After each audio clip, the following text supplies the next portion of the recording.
Israel USA से, हमला पड़ोसियों पर क्यों?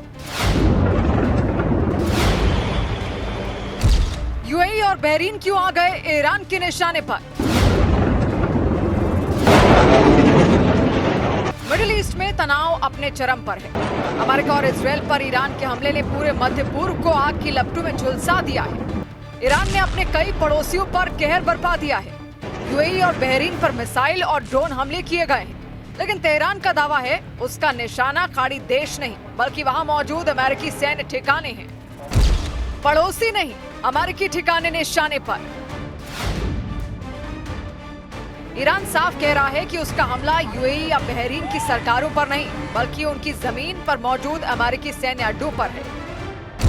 बहरीन की राजधानी मनामा में यूएस नेवी की 5th फ्लीट का मुख्यालय है, जो खाड़ी, लाल सागर और हिंद महासागर के हिस्सों में अमेरिकी अभियानों की कमान संभालता है। मिसाइल हमले में इसी मुख्यालय को निशाना बनाए जाने की पुष्टि बहरीन ने की है।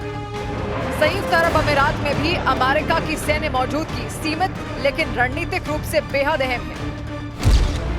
अबू धाबी के दक्षिण में मौजूद अल धाफरा एयरबेस अमेरिकी वायुसेना का प्रमुख ऑपरेशनल बेस है। यहाँ से अमेरिकी और यूएई वायुसेना संयुक्त रूप से ऑपरेशन चलाती है।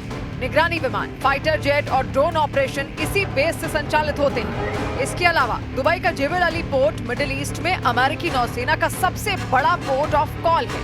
यह आधिकारिक सैन्य अड्डा नहीं है, लेकिन अमेरिकी एयरक्राफ्ट कैरियर और वॉरशिप्स यहाँ नियमित रूप से आते जाते हैं।